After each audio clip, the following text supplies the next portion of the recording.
Town Hall Academy, episode 52. The most important thing, at least for me, was do not tell anyone that you are selling the shop. To me, that was critical. First of all, you want your employees to continue with their top performance. You don't want them leaving. You don't want them to get nervous.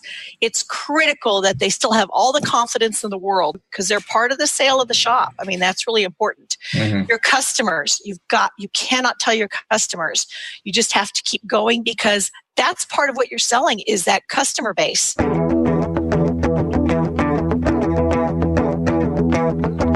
Welcome, automotive aftermarketers, to a Remarkable Results Radio Town Hall Academy. Listen to learn just one thing from today's episode on your journey to remarkable results.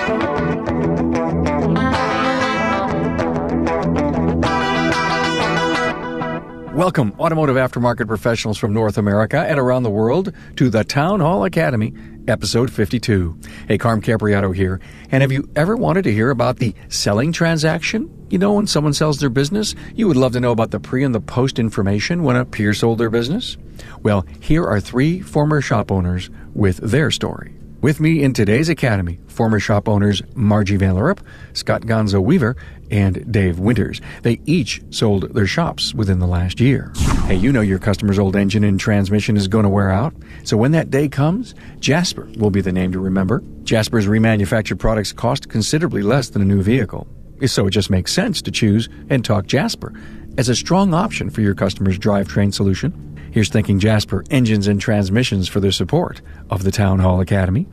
As you've discovered, listening to the podcast is so easy. You can listen on the website or over a dozen listening apps on the World Wide Web. You know, podcasts are like Netflix for radio. I call it audio anywhere. I also find my own listening app on the App Store, and I so appreciate your support. Reach out to me. My email is carm@remarkableresults.biz. You know, I do get emails, and they speak to the value received from listening, which relates directly to improved profit goals for the service professional. Now, keep in mind that the stories and the lessons in the content library bring the nuggets of inspiration to fight hard and to get to the next level.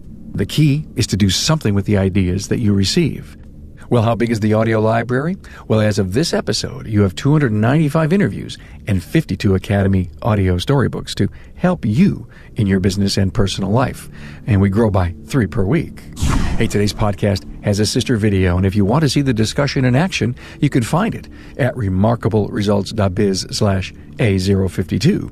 Now, there you can view the Academy as it unfolded. You will also find additional bio information on my guests, links to their previous episodes, and a compilation of the key talking points. Yes, the Cliff Notes are already done for you. Now listen to the Town Hall Academy forum on lessons I learned when I sold my shop. With Margie van Lierop, formerly of Beach Cities Garage in Laguna Hills, California, Scott Gonzo Weaver, formerly of Superior Auto Electric, Tulsa, Oklahoma, and you also know Scott from Gonzo's Toolbox, and Dave Winters, formerly of Swedish Automotive in Seattle, Washington. Enjoy.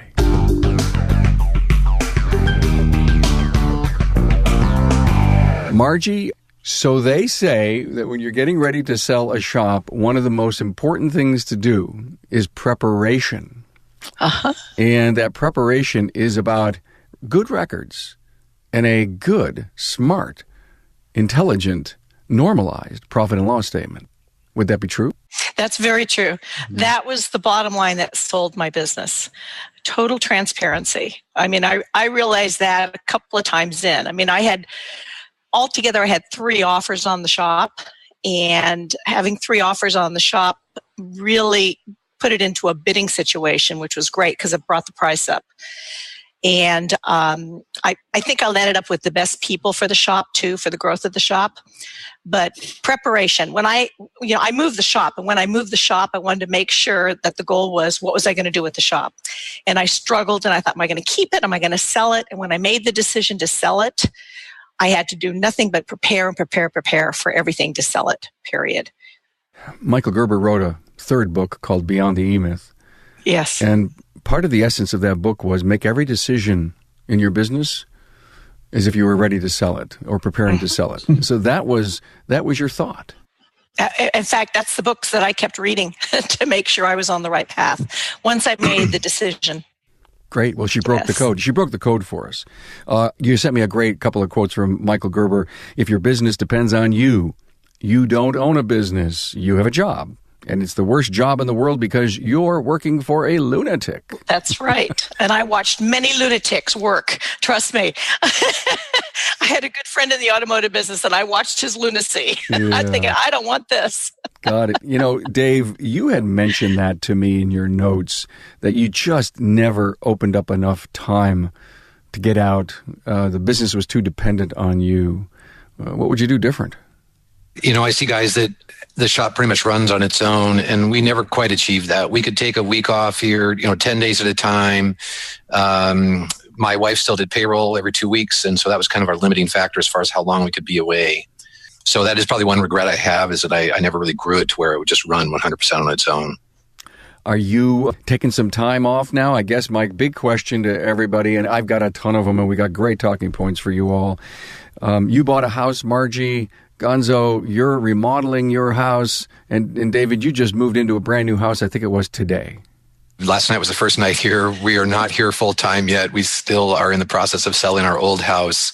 We've moved about 50 miles, but it's, from the city of Seattle to a town of 10,000 on the Olympic Peninsula.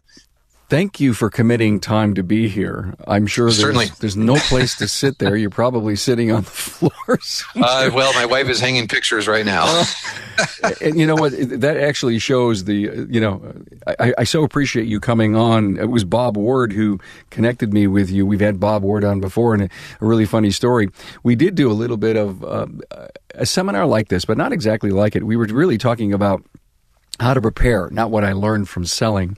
And Gary Plimmer had just sold his shop a couple of days before, and he came on, and it kind of reminds me of you, Dave. He was in Cabo.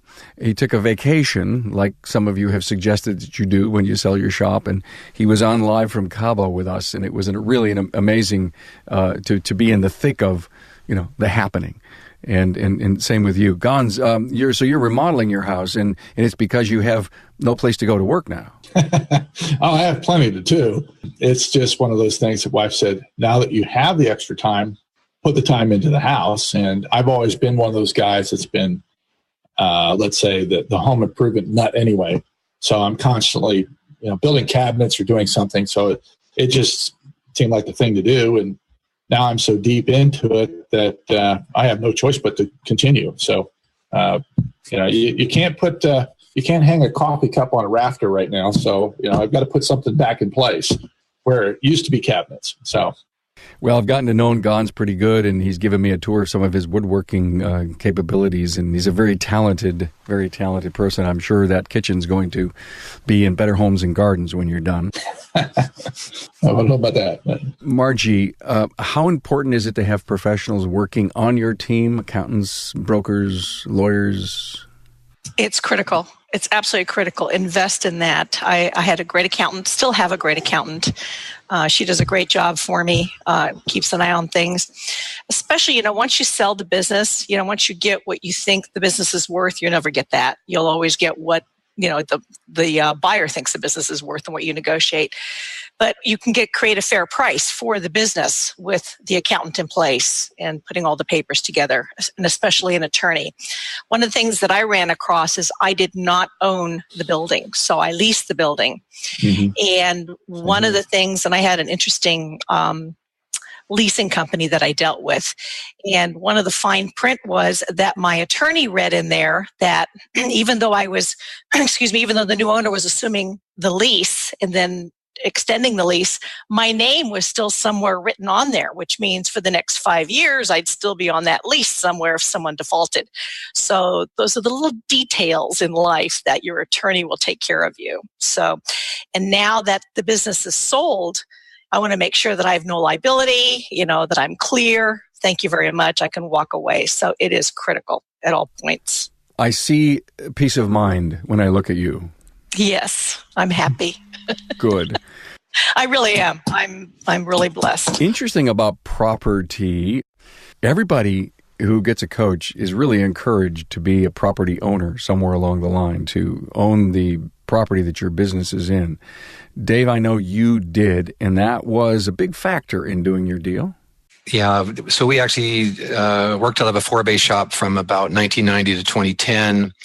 In 2006, we bought another piece of property, and by 2010 had built a 12-bay shop. So we own both of those. That's how we were able to retire. But it has obviously given us a very large vested interest in the success of our successors because we're depending on that rent income for retirement. We still owe quite a bit on the shop that we built. Yeah, so I would have just about given away the place as long as we had the rental income coming in. Got it. And do you believe you got a fair deal for the business? I do. I think, we didn't, I wasn't like Margie where I had people vying for the business. The guys that, leased our old shop from us 7 years ago, we kind of started teasing them, when are you going to be ready for the big shop? And about 3 years ago, they started saying, I think we're ready for the big shop. And so about maybe 2 years ago, we put together the deal. They started making payments. They owned about 20% of the shop by the time we closed the deal 3 weeks ago.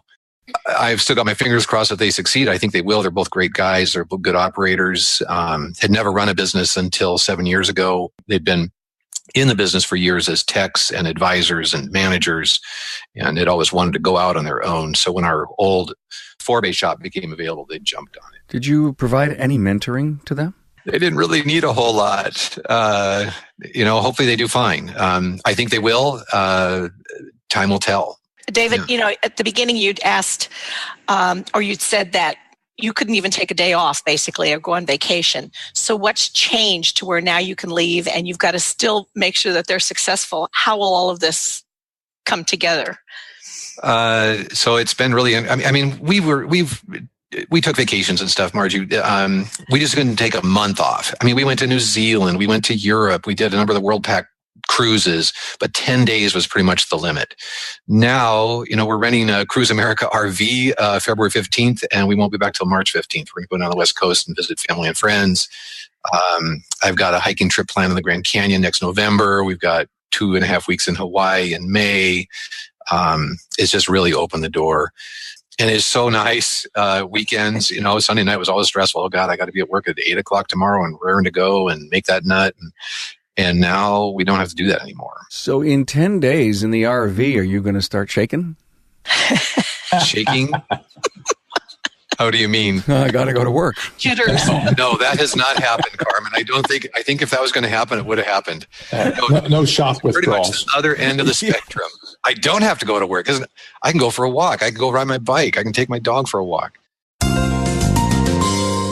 Carm Capriato here with Ron Haugen of Westside Auto Pros. Ron, are Jasper product improvements important when deciding to buy your next engine or transmission? Oh, absolutely. Not only important for me, because I know that I'm going to put a product in a vehicle that's going to last, but they're important for my customer. My customer's already got an engine that's failed, maybe because a component was under-engineered, and Jasper's gone in and found that and fixed that. And if somebody's committing to the kind of investment to put an engine in their vehicle, they're going to want the best one they can get. Hey, Ron, what could you tell me about Jasper's customer service? Jasper's customer service is above and beyond pretty much any of the vendors' customer service that we use. There's been times that I've often thought we need to hire whoever trains Jasper's staff to come train my staff. From the initial phone call to if there's a warranty problem, a question, a technical issue, they answer the phone and you're immediately talking to the person that can help you. Hey, Ron, thanks for your insights on Jasper. Thanks for asking. Valuation team, you've all mentioned it a little bit somehow. I know, Gonzo, we haven't asked you that.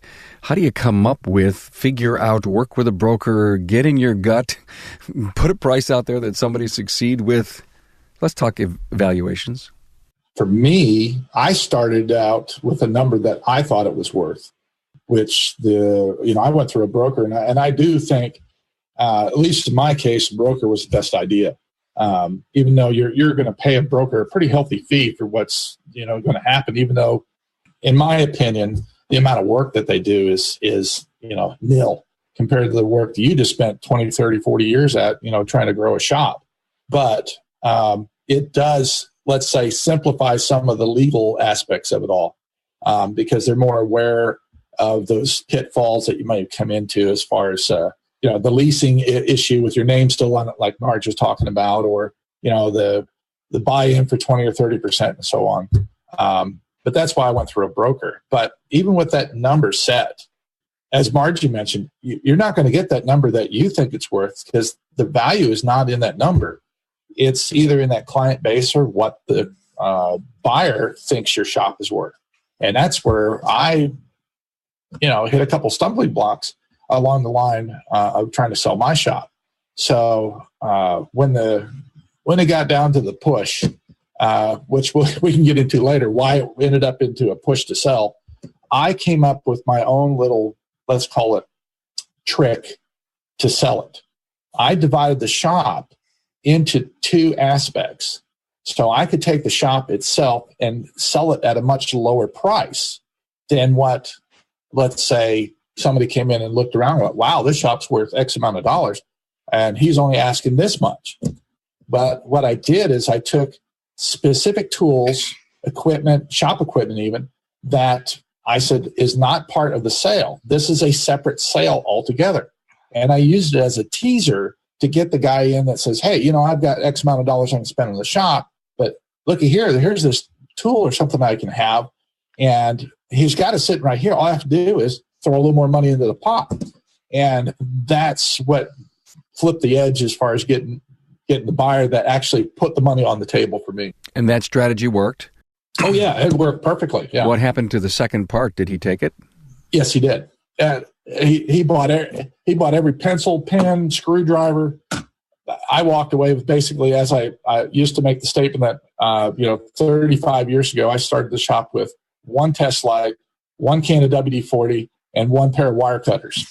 And I purposely, on the very last day of the contract, because I had like 2-3 weeks I had to be there to kind of help guide it through, I said, I'm taking these. I took one can of WD-40, one test light, one pair of wire cutters, laid it up on the desk, took a picture of it. I said, that's how I'm leaving the shop. And that's what I did.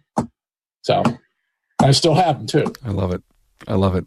And the reason that Gonzo had to sell his shop was he joined the Zipper Club. Yeah. That was let's say the final, okay, that's it. Can't do it anymore. That was back in June of last year. I was home, actually, believe it or not, doing some remodeling, and I just started feeling this tightness in my chest, and I compare it to the size of a coffee cup in the middle of my chest, and I thought, man, this doesn't feel well. I knew enough to go get some baby aspirins, and I went and got the baby aspirins, and by the time I turned around and walked back to about the middle of the house, my wife was saying, are you having a heart attack? I said, well, I wish I knew what one was. Maybe this is it. And sure enough, it was. And it ended up with, instead of, the stents, as they talk about, that wouldn't work for me. I ended up with open heart surgery. So from nearly dead to almost dead to back to where I'm at now. And I'm very happy that I went when I did. But at the same token, it pretty much says you're done. You're not going to be climbing around a car anymore. I mean, sure, in time, you'll be able to, but you're not going to walk out of the hospital and go back to work. So I told the wife that was it. Gons, were you preparing to sell the shop even before the heart attack? Yes, I was. I was planning to sell the shop. Okay. But I wasn't, let's say, I wasn't pushing the sale. Got it. You weren't aggressive with it. Yeah. No. It was going to happen. It's going to happen. I was going to get that number that I wanted to see out of the shop. Sure. Going shop, you're there. Yeah, I get it. Yeah, I'm still making money, doing the writing, everything else. So, and every day the buyer probably figured you were hungry for a deal. And I had other buyers come in. Okay. But all right.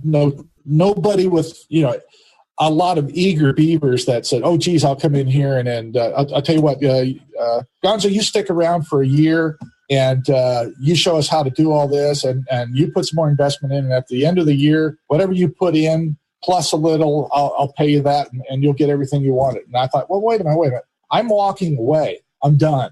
Okay. This doesn't mean have me linger on for a year, but what happens in a year when you say, it's just not working out for me? Then what? Am I stuck with it again? Yeah. I said, no. It's cut and dry. Get me out. I'm done. 35 years.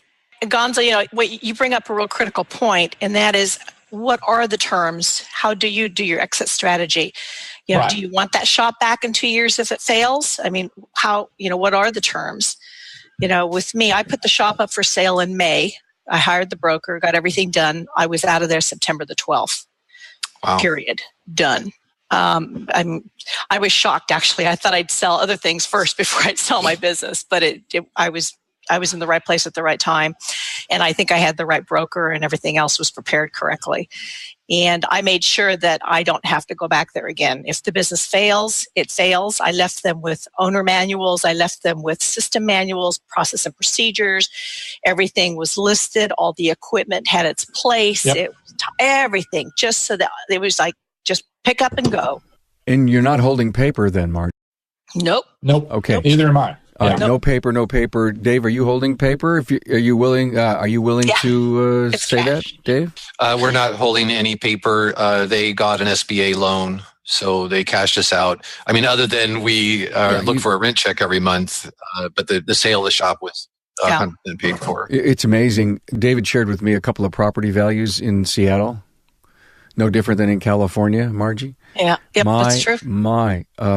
The retirement plans, whereas if you had a shop in the city, you sell it and they turn it into a condo, right? Yeah. Wow, amazing stuff. Okay. Even with Dave, he's not a shop owner; he's a landlord. You know, Yeah. so you're out of the business as much as I am. The difference is I didn't own my building as Margie, and I just walked away, and the guy had to re-sign a lease. He had to sign a 5-year lease for a lot more money than I was paying for the same place. Same here.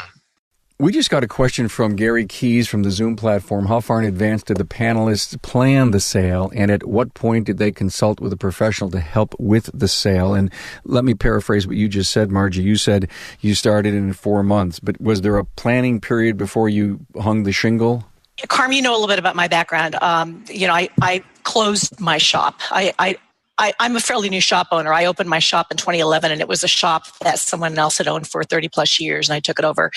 And then in 2015, my husband passed away. He had nothing to do with the business. It was always my business. But I had to close my shop because of all sorts of things. I thought, what am I going to do? This was in August, and I had all this equipment. Everything was there, and I thought, what am I going to do? So I intentionally opened up a shop in a smaller location. I went from 6,000 square feet to 2,400 square feet. Instead of 6 lifts, I had 4 lifts. I became much more economical. And the goal was when I opened, I did a soft open in December of 2015. And then officially, my shop used to be called Viking Auto Care. And I renamed it Beach Cities Garage. I rebranded it. It was strictly Saab and Volvo. I rebranded it to do everything, basically, calling it Beach Cities Garage. So it'd be more generic, more economical, so I could have a bottom line that's in the black, that I'd be making money. And it was strictly, the goal was to close and sell, either close the shop in 2 years or sell it in 2 years. In fact, I only got a 2-year lease with 2 2-year renewals. Wow. That's how much I pressured myself into making sure that I was going to sell the shop. So, Wow. Yeah. So I started working with the broker in about March. I started interviewing brokers in March of 2017, excuse me. I was going to say, it sounds like you bought the shop to sell, in a way. It was always my intention to do that. Yeah, when my husband got sick, I needed income, and so I bought that shop, so that I'd have income. To me, business is business, and so that was the intention. And yes, so the answer is yes. Nothing to sell wrong with that, by the way. I mean, it's just a shrewd business plan. That's really what it is. I'd owned other businesses before. The last business I owned was a magazine, and I sold that in you're going to love this story, in October of 2007. And they gave me 70% of the cash, and the rest I was going to hold. And then we all know what happened in 2008. And so I never saw anything after that. Yep. They never published after that. So I learned my lesson on that one. So, yeah. Amazing. Let's go back to valuation one more time. I know there's a lot of people that, Gonz, I loved your strategy because some people go into their business. It's after hours. The lights are low. They look around and they say, wow, look at all the cool stuff I have to sell. Yeah. Not really understanding that those depreciated assets aren't worth a whole heck of a lot. They're only really worth something to a going business. And how do you get into a situation where, the guy has been, let's say, pretty successful for 10, 15, 20 years at it, and he's going to sell the business, but he wants to sell his tools, and he looks at his toolbox and say, boy, I've got $100,000 worth of hand tools here. Wow, man, I ought to be able to get $80,000 for all this.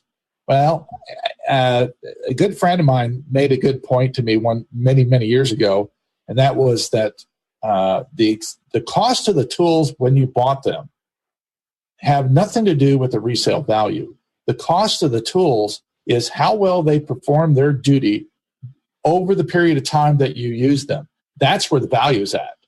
The value is not in reselling them. You made the money with the tools. Mm-hmm. If you made money. Yeah. But it still comes down to, if you bought a Snap-on wrench for $150, one wrench, not hard to do. That doesn't mean that wrench is worth $150 20 years from now. Okay, that wrench may be worth $20. Because as they say, what is it, nickel to a dollar and whatnot. That is one of these realizations that as a business owner and a mechanic myself, I had to sit down and kind of get that stuck in my head that the tools aren't worth what they were when I bought them. Now, I can value them at that as far as replacement value, but that particular tool in that particular toolbox is not worth that much. Great advice. Thank you very much. Very, very sage advice. Going back to evaluation or valuating a business. Okay, so I've got this great business. I got $50,000 on the bottom line, and all I got to do is send my P&L to the broker, and he's going to send it to this potential client. I saw you shake your head, Margie. I am leading you all down a primrose path here. Yeah. And the primrose path is something I always knew called normalization. And so if I was buying a business, I would take that P&L and I'd say, total, full-blown, honest transparency here. What's in here that shouldn't be? We've got to normalize this. And many owners put things in their P&L that have to come out and normalize them. So you've got to set a good set of books up for someone so that they can really find out deep in their heart if they're going to make it based on what your current, your business trend is in your history. Dave, have you always worked hard to be sure that your P&L was crystal clear? Yeah, I fortunately have my wife in the back room, and when questions came up, during the sale of the business, we actually had to have a bit of a powwow with the new owners, CPAs, and our CPA because they were asking questions. And fortunately, I've been with the same CPA since 1985. Actually, I'm now with the son of the original CPA. The original guy died. With the clean books that we had, we were pretty much able to lay all the questions to rest. So I felt very, very fortunate that we had good people on our team, and we're able to show the new buyers that it's about as clean as you could possibly be. Margie, can you give us any advice to people that are listening and are going to watch this and listen to this episode, forever? What are the kind of things that you need to be careful of, what you put in your P&L? Well, I would basically draw a salary, which I did, to show that you actually are making money and putting it in your, in your bank.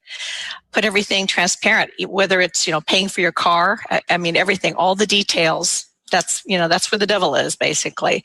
I've got the broker that I hired. It was amazing. As soon as I sold my business, I had 7 or 8 people actually contact me saying, hey, we're interested. Who do we talk to? What do we do? So I gave the name of my broker. And some of them are actually, 2 of them actually right now are very profitable, but they put everything in their P&L. So it's taking them a good year to put everything on the books so that they're able to be transparent and sell their business. Well, if they're profitable with all the stuff in, Margie, it's going to get them a whole lot more money at the end of the day if the profits do show.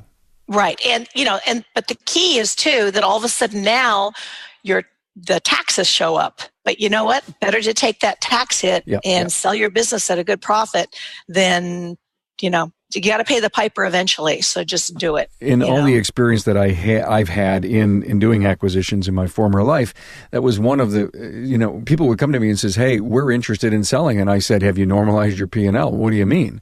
Are you hiding any inventory? Is the utilities from the lake house?"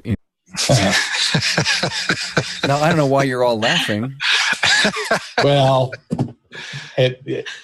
is it always crystal clear? No, there's always a dark side somewhere, Yeah, but it shouldn't be so blatant when anyone wants to. No. You show it. You're going to show it. You're going to look at the utilities of this 4-bay place and say, "Why is it so high?" Yeah. And you really have to normalize it. And it sometimes takes a few years to get it. And Margie, you brought up the greatest point. You may have to start paying a few more taxes in order to get a clean and transparent P&L. For me, the big issue was that about 8 or 10 years ago, when I started doing a lot of the writing and convention work and stuff, I was away from the shop a lot. And as Dave was saying that, my time away from the shop usually meant the shop was going to slow down if I wasn't there. So back in those days, the P&L was showing the income and the gross profit extremely high because I had a full crew. And as these years went by and my writing started taking off more than, let's say, the shop was, I started dropping the shop load. So now the P&L for the shop is much lower. My P&L is still up here, but the shop's down here. And that made an issue as far as selling it at, let's say, at the number that I wanted to get. But it all eventually did work out. So ask yourself this question: what will make my business stand out and be sellable? Or why would I purchase my own business? That was the number one question I asked myself when I opened the business. And number one was that my customer service, the loyalty of the customer, the joy that the customer had when they came in, and that they were not dependent on me, period. Because that's one big thing with a small business. You've got to kind of wean them from that. So the last 2 years that I had the business, knowing that I was going to sell it, that's what I focused on, is that my customers knew that they had a good, reliable, valuable place that they could have their car serviced. And that's how I marketed everything those last 2 years. Guys, tell me about post-sale blues or euphoria. Dave, are you over the fact that you just sold your business? Yeah, free! I have friends that sold their shop 3 years ago, and they still are giggly every time I talk to them. And now they've sold their house, and they're living on a boat right here in Port Townsend. And we'll ask them, "Do you guys miss the shop?" And they just giggle. They, it's a heavy load to carry. You got a lot of people that you're responsible for, and you really want to do a good job, and it's really amazing to take that load off. What's interesting is I've owned several businesses, and this was my first literally brick and mortar business. Oh, it was horrifying because people have to come to you, number one. You can't go to people and get customers, right? I mean, as far as they've got to come into your brick and mortar to get things done. And that was a big change for me. And then you've got that responsibility of every day, those employees and their families and that liability. I mean, it is such a heavy burden, and it's so freeing because now I can do other things. I'm writing, I'm writing for companies, I'm consulting, I'm still making money, but guess what? I don't have the burden of that payroll and the taxes and the fire department walking in. And shall I keep going? Yeah. Been there. Yeah. Yeah. Oh yeah. And the other thing is that you want to help those customers. I mean, that was the whole thing with me. To this day, I still have people that will text me or send me emails, and boy, we wish you were still around. Good Lord, where are we going to go to get this or that done? And then they'll say, "Hey, can you come down and look at my car?" And I say, "I'm sorry, I have a no compete clause, and I can't do anything that's going to make doing the same job I did before in a 50-mile radius of my shop." So, and that's part of the sales agreement. But I also believe you want to get under that hood again, don't you? Oh, yeah. Oh, hang on, I have a cat bothering me here. No, I don't. I spend a lot of time right now. I'm teaching I'm trying to grow a small college's automotive department. And it's, I wanted, I believe it's my time to give back. And I've done the under the hood. I've spent the time busting knuckles. How about I teach these new guys coming up that we keep complaining about that don't have the training to be in the business? Well, I think a lot of it is there's so much to learn these days compared to when I started. I mean, points and condensers. What are those? Now they're into electronics and security systems, everything else that has to be involved. So there's a lot more for them to learn. And to have someone, with experience like this teach them, I think is going to help them out. But on the side note of that too, yes, I am very grateful to sell the shop. You can't even imagine where I was for the last 6 months of 2017, not being able to work in the industry that I was in all those years because of the health reasons. So it just shut me down. So I still had income coming in. I'm still doing my writing and everything else. So I wasn't lost. It's a total change. But probably the one thing we haven't mentioned yet, and that is another side of the aftermath of selling the shop. And that is Uncle Sam's coming to find you. And you've got your normal income you have. And now you have this huge check that you just made from selling your shop. Wait till the next tax season and see how much you're going to owe. And this is the one thing I probably wasn't really expecting, but it's coming. And it's going to be a bundle. So it's like taking, let's say, making double, triple of what you made in 1 year. And paying now it back. And now you're going to pay it back, right? You're going to pay the taxes on it. So that's another sideline that you've got to keep in mind when you sell the business. That hey, just because you got a big giant check, it's not all yours yet. Okay, you've got to pay the broker, got to pay Uncle Sam. You've got, let's say, bills that are indirectly or directly tied to the shop that have to be taken care of. So just because it's a large number doesn't mean it's there for you to run out of the country. Yeah, and the nice thing is that the escrow company helps take care of all of that too. Yeah. And I took a percentage of my money, and then the rest of it I kept with the escrow company until everything was paid off. That way I didn't have to deal with it. Right. Makes it really easy. Dave, was that a surprise for you? It's too early to tell. It's too early to tell. We've only been out for 2.5, 3 weeks. We're gonna hear the yell. Excellent recommendation. We shouldn't spend all the money right now. No. Did you use a broker, Dave? No. Okay. Bob Ward assisted us, kind of greased the skids, so to speak, pointed us in the right direction, and then we pretty much just did the deal with 2 attorneys and the buyers, but no broker. Good advice, Gonzo. I appreciate that. Dave, you probably got a ton of friends in their 60s, boomers, that have no exit strategy. What would you reach out and tell them? Communicate with them on a regular basis and encourage them to look at, what can you do? I hate to see guys dropping the traces, still slaving away. Maybe they still enjoy it, but there's a lot more of life to be lived beyond the walls of your shop. And we are fully exploring that now and having a blast doing it. Yeah. Sometimes it's hard to see that other side. When you're in the shop, though. Yeah. No, it's, I've only been back to my shop, I think, 2 times since we sold it because we had some papers to sign or something to drop off or something. I snuck in the back door, snuck back out the back door. I did not, it feels really funny to go back there. I drive around. I don't want to even go to my shop. Yeah. I don't want to be even close to it. I want the new guys to, be in total control. I don't want the old regime to show up. That's just not where I should be. Right. My commitment, after I sold the shop was to give them 40 hours. I went in there, I trained, I had, like I said, systems manuals, how to run marketing, everything. And I went through all of it, including the software program. And I've stepped in a couple of times. And of course I get phone calls from my customers, on what's going on. And it's going to be it's a different culture now. And sometimes you have to walk away from that culture because it's their shop. Yeah. Yeah.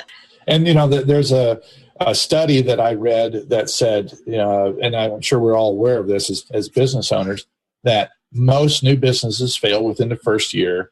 Then the remainder usually won't make it 5. There's a skill level you got to have, first off. You have to have a certain amount of business savvy to make it all work. And you've got to be able to go with the punches. I mean, there's not every week that you're going to turn a profit. But then when you do turn a profit, that doesn't mean, hey, let's all run to Mexico.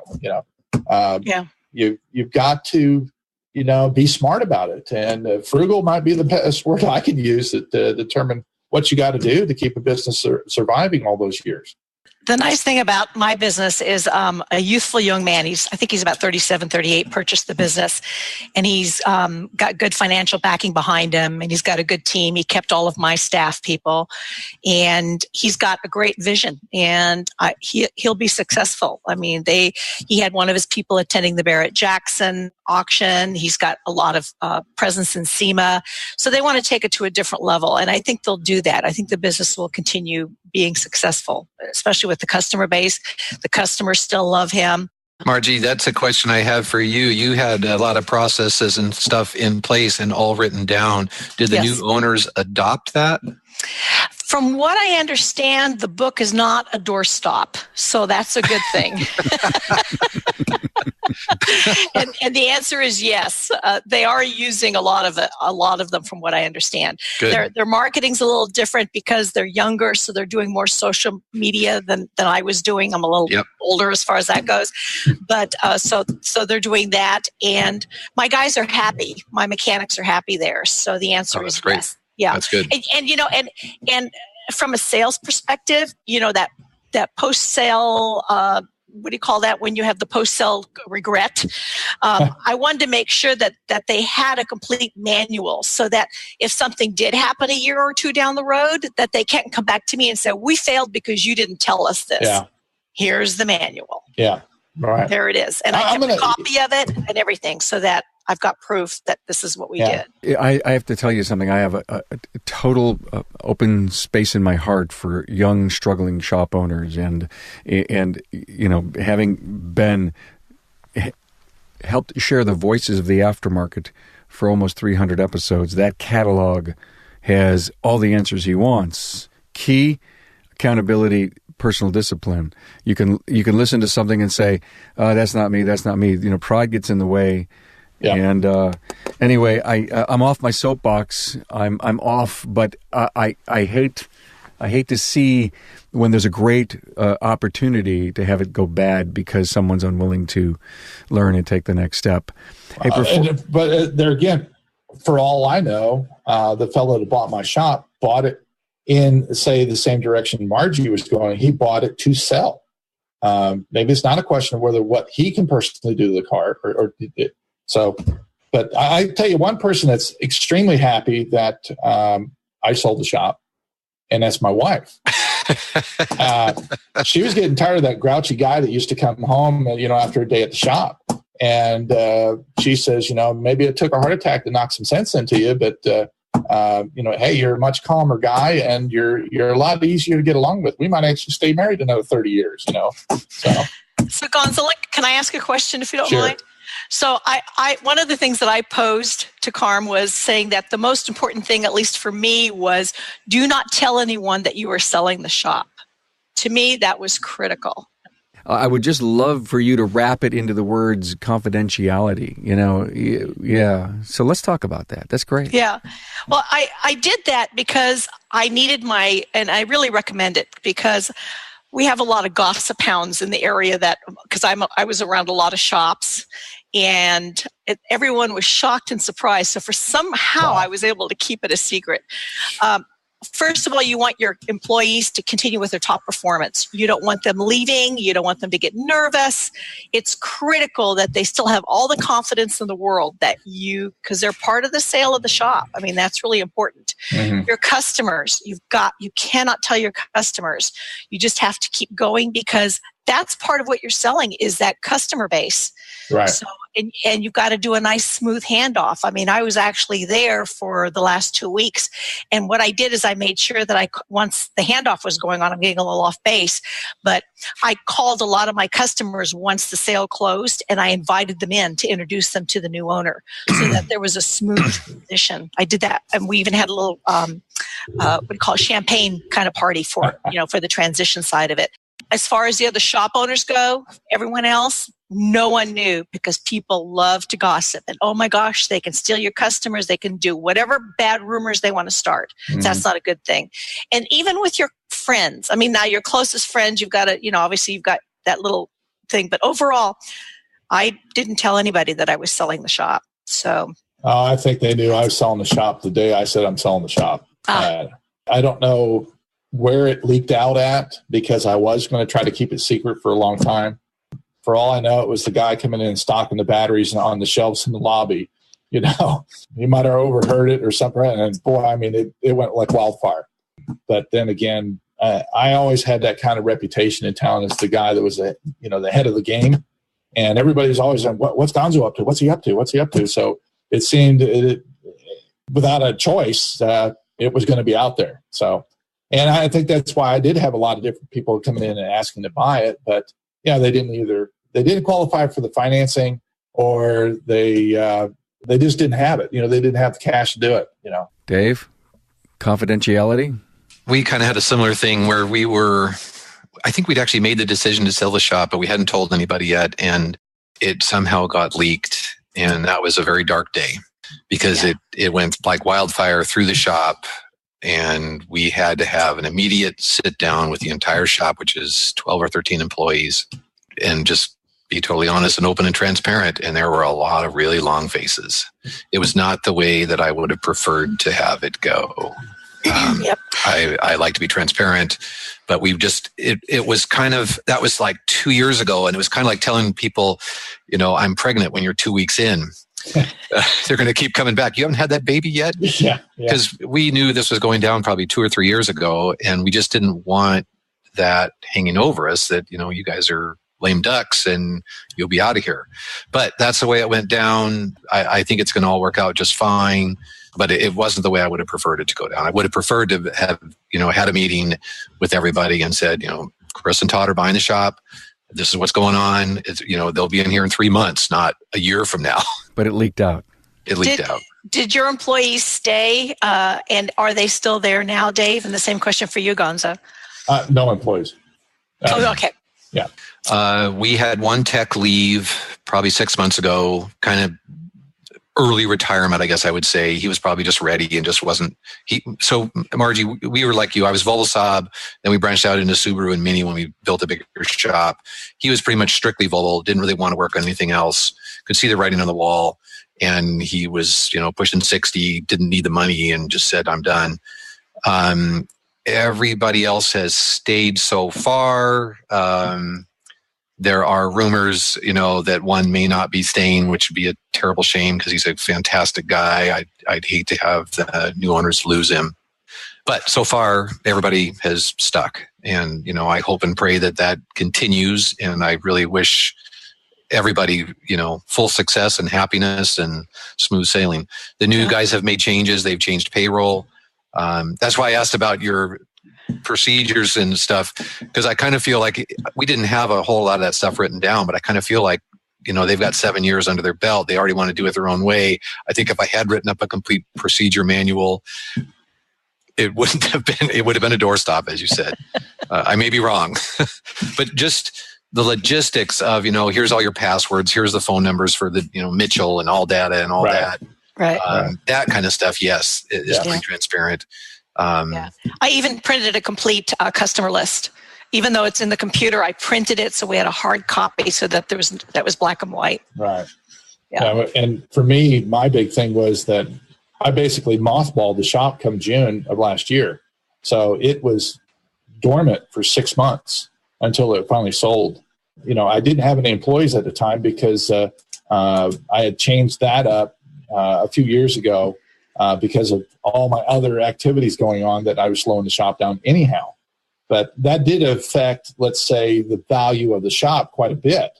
But I was aware of that when I was, going to sell it. And since the shop was mothballed, the transition to get in and out of the shop with a new owner was a little bit more easier, because we could spend a lot more time doing those detail things about, okay, this is how this equipment works. This is where this is where that part is. This is who you call for your parts and that sort of thing. And I think that made the transition a lot easier.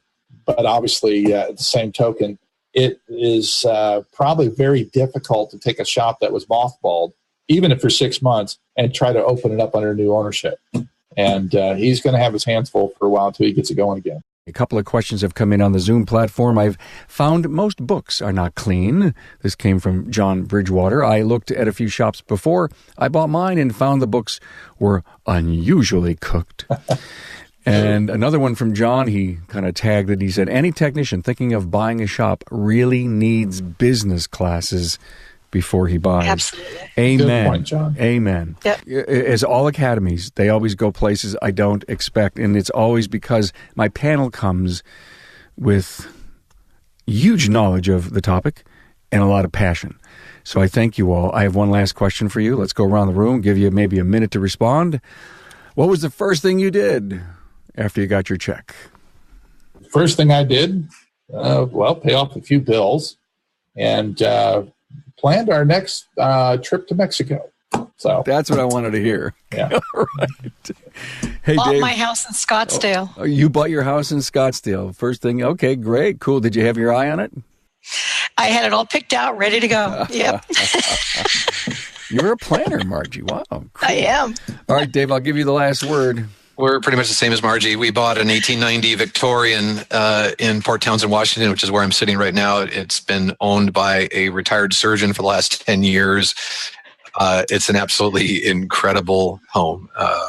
Absolutely mind-boggling. Good for you. We he just got the internet turned on, like within the last 24 hours. Thank you so much for having all this done so you could be with us. How cool is this? Great episode. Margie van Lierop, Scottsdale, Arizona. Formerly from Beach City's Garage, Scott Gonzo Weaver, formerly from Superior Auto out in Tulsa, Oklahoma, and Dave Winters, formerly of Swedish Automotive, Seattle, Washington. Thank you for your insights on selling your business. Thanks for being on board to listen and learn from the premier automotive aftermarket podcast. Until next time,